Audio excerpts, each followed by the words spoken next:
Once upon a time, above the clouds, humans built their new homes. These weren't ordinary homes built on the ground. These were incredible cities floating in the sky. They called them the Sky Cities, from high above. These cities looked like shiny jewels floating on a vast, fluffy sea of white clouds. They were powered by the bright sun and the strong winds, creating clean energy that kept them above the Earth's dirty surface.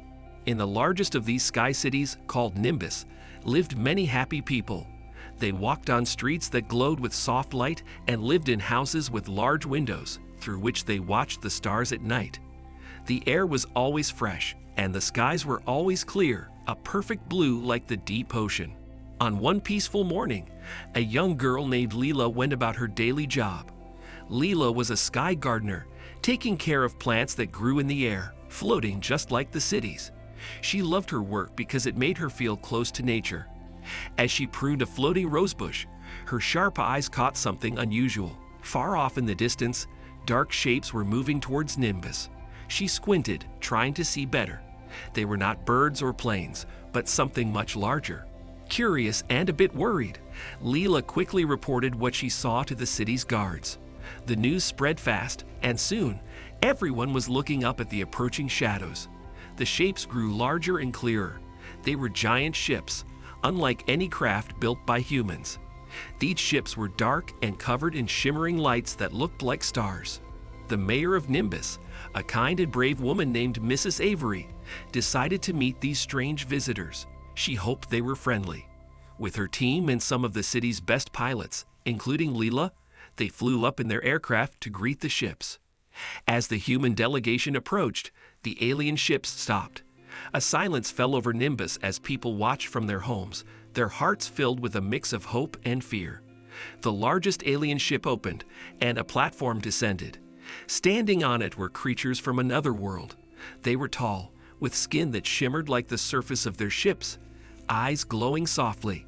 Mrs. Avery stepped forward, her voice broadcasted so all of Nimbus could hear. "We welcome you in peace," she said. The aliens listened, their faces unreadable. Then, surprisingly, one of them spoke. "We seek refuge," the alien said in a voice that echoed strangely but clearly. Relief washed over the people of Nimbus. They were not here to fight, but to find a new home. Mrs. Avery smiled, ready to discuss how they could help each other. But just as the talks began, another twist struck. Without warning, the alien pointed a device at a nearby floating cafe. A beam of light shot from it, and the cafe disappeared into thin air, leaving behind nothing but a few floating chairs and tables. Gasps and screams filled the air from the onlookers. The alien's leader spoke again, his voice now stern. "We need your homes. Surrender them, or more will vanish." Panic spread through Nimbus. The peaceful meeting had turned into a threat. Mrs. Avery, still calm, signaled her pilots. It was clear now. These visitors were not just seeking refuge. They wanted the Sky Cities for themselves. As the citizens of Nimbus prepared for a situation they never imagined, Leela felt a resolve building within her. She knew that their peaceful life in the sky was about to change, and she was ready to do whatever it took to protect her home. The battle for the Sky Cities was about to begin, and the humans were not going to give up their homes without a fight. The morning after the alien ships appeared, the sky above Nimbus was tense and quiet. People whispered to each other, wondering what would happen next. The once peaceful city was now filled with fear and uncertainty.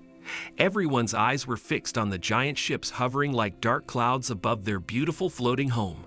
Mayor Avery had spent the night in meetings with city leaders, planning how to respond to the alien demands.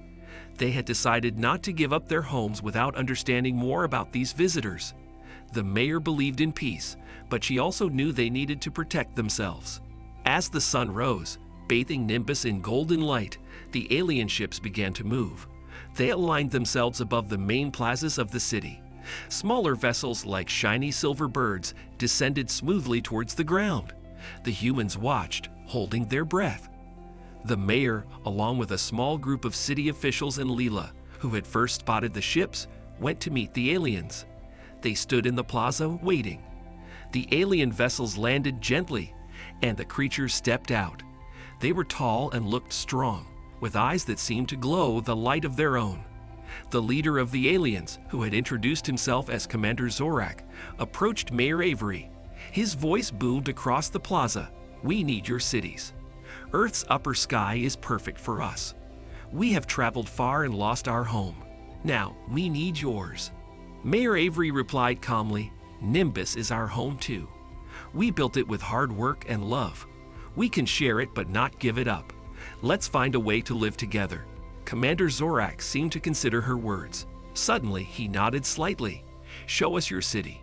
Prove it's worth sharing," he demanded. Relieved, Mayor Avery agreed. She led the aliens on a tour of Nimbus. They visited the gardens where Leela worked, the schools where children learned, and the markets full of laughter and chatter. Throughout the tour, the aliens were quiet, observing everything closely. Just as it seemed the aliens might be softening, a twist shattered the fragile peace. As the group reached the energy center, which powered the floating city, one of the alien soldiers strayed away.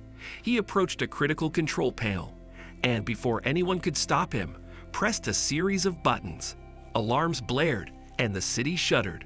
Nimbus began to descend slowly. Panic spread as people realized their city was no longer floating. It was falling towards the polluted earth below.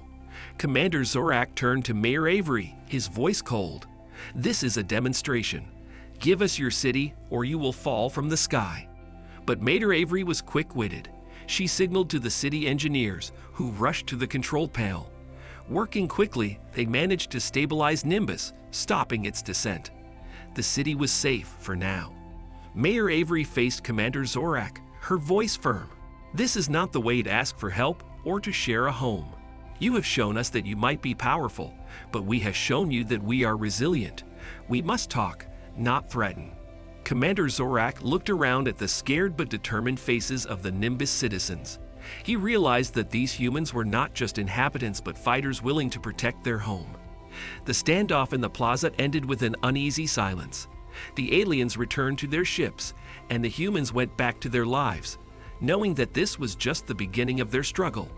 They needed a plan, a way to defend their sky city and perhaps find a peaceful solution. As Nimbus floated safely again, everyone understood the fight was not over. It had only just begun, and the future was as uncertain as the open sky. After the tense encounter in the plaza, the people of Nimbus knew they had to prepare for what might come next. They could not just wait for the aliens to make another move. It was clear that the visitors were powerful, but Nimbus was their home, and they would fight to protect it. In the heart of the city, a meeting was called. Mayor Avery, city officials, pilots, engineers, and ordinary citizens gathered to discuss how to defend Nimbus. Among them was Ava, the young pilot who had flown with Mayor Avery to meet the alien ships. She was known for her bravery and quick thinking.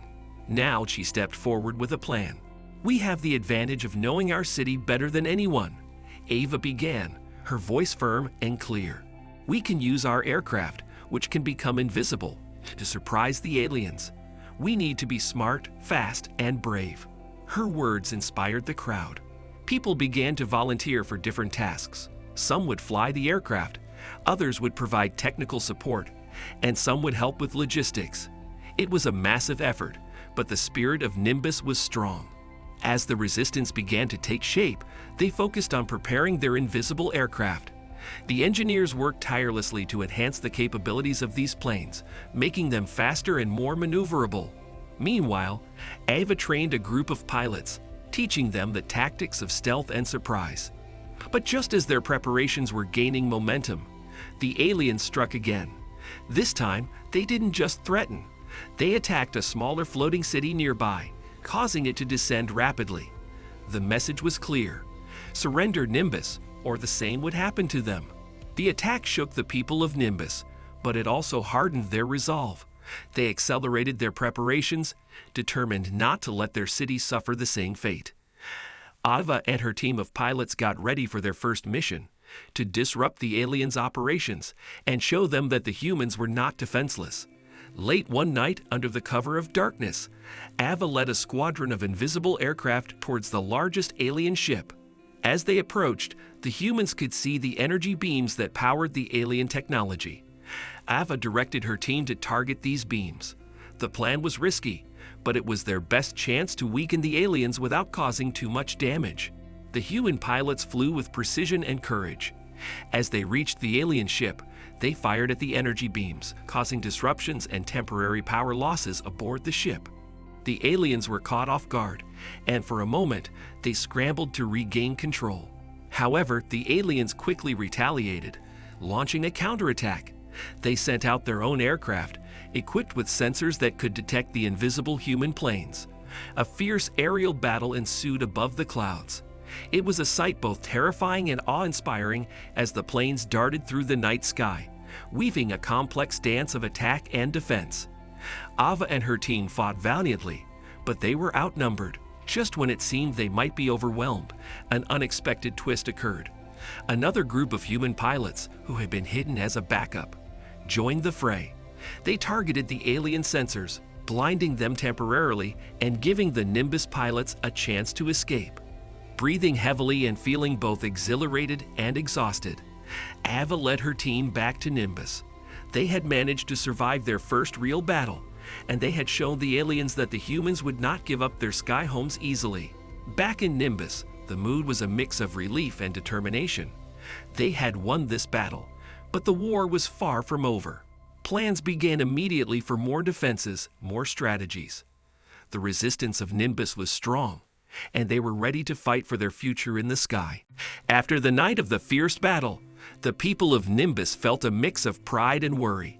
They had shown courage and had pushed back the aliens, but everyone knew the fight was not over. There was a deep desire for peace among the citizens, who longed to return to their quiet lives above the clouds. In the days that followed, Ava, the brave pilot, kept thinking about the conflict. She knew that fighting could not be the only answer. There had to be another way to resolve this without more battles. As she walked through the city, seeing the worried faces of her friends and neighbors, her resolve grew stronger. One morning, a small, unexpected opportunity arose. Ava noticed a lone alien vessel having trouble near the edge of Nimbus. It seemed to be damaged and was drifting. Without a second thought, Ava took her own aircraft, flew to the alien, and offered help. The alien inside the vessel was Commander Zorak's second-in-command, named Krix. At first, Krix was suspicious, but Ava's genuine offer of help and her brave approach softened his stance. Ava towed Krix's vessel back to Nimbus, where the engineers helped repair it. This act of kindness did not go unnoticed. During the repair, Ava and Krix had time to talk. Ava learned that the aliens had lost their home planet to a disaster and were searching for a new place to live. They had chosen Earth because of its resources and position. Krix confessed that they did not want to fight but felt they had no choice. Seeing a chance to change things, Ava invited Krix to see more of Nimbus, not just the technology and defenses, but the people and their daily lives. Krix agreed, curious and somewhat moved by Ava's sincerity. As they walked through Nimbus together, Krix saw children playing, families sharing meals, and people working happily. He was struck by the similarity to his own people's way of life before their planet was destroyed. The realization that they were not so different began to take root in his mind. Ava took Krix to a school where children were learning about the stars and planets.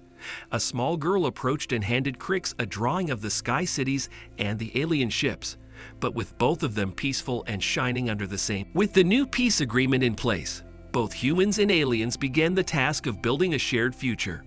The area where they decided to live together was named Harmony Sector. It was to be a symbol of their unity and a place for both communities to grow side by side.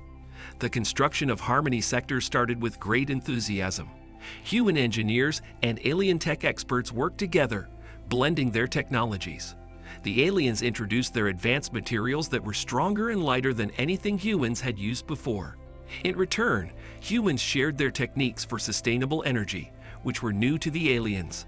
Ava and Krix, who had become symbols of the newfound alliance, led many projects. Their teamwork inspired everyone. Soon, buildings that could withstand any weather and that used energy from the sun and wind began to rise in the Harmony Sector. However, not everyone was happy with this union. A small group of humans and a few aliens, who held on to their old fears and prejudices, started causing trouble. They spread rumors and lies, trying to reignite the flames of conflict. One night, they secretly planned to sabotage the main power station in Harmony Sector. The plot was discovered just in time by a young alien named Tix and his human friend, Leah. They had overheard the plotters talking during a walk. Brave and determined to protect their new way of life, Tix and Lee rushed to inform Ava and Krix. With no time to lose, Ava and Krix gathered a mixed team of loyal humans and aliens. They set out to stop the saboteurs. The team worked together, using their different skills and technologies to track down and confront the plotters. As they reached the power station, the saboteurs were just about to cause a massive explosion that could have destroyed much of Harmony Sector. A tense standoff ensued. Ava and Krix tried to reason with the plotters, explaining the benefits of their peaceful coexistence and the potential disasters of reigniting war. Moved by the passionate words of Ava and Krix, and seeing the unity in the team that had come to stop them, some of the saboteurs began to doubt their actions. They realized the damage they were about to cause to their own people and their new alien friends. Finally, the leader of the saboteurs, a human who had lost much in the initial alien arrival, dropped his device that would trigger the explosion. He broke down, expressing his fear and pain. Krix stepped forward, not with anger, but with an offer of friendship and help. This gesture of kindness was powerful. The crisis was averted, and the saboteurs were forgiven, with the condition that they would work in the Harmony Sector and see for themselves the benefits of cooperation. This event strengthened the resolve of both communities to stand united.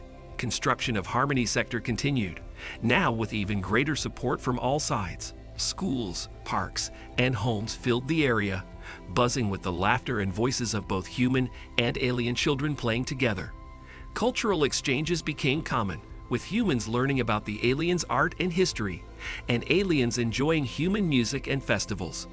The story of Harmony Sector spread far and wide, becoming a beacon of hope and a model for what can be achieved when different beings choose peace over conflict. The Sky Cities, once just a refuge from Earth's troubles, became a testament to the power of unity and the strength found in diversity. As the sector flourished, so did the bonds between the two species, proving that when united, they could overcome any challenge. Harmony Sector was not just a place. It was a promise of a better future for all. Years passed since the founding of Harmony Sector, and the Sky Cities had never been more vibrant. Both humans and aliens lived together, learning from each other and growing stronger as a community. The sector had become a shining example of cooperation, filled with families from both species enjoying a life of peace. One bright morning, Ava walked through Harmony Sector with her daughter, who was half human, half alien. They strolled past parks where children of both species played together, their laughter blending into a beautiful melody that filled the air. The sector was bustling with activity.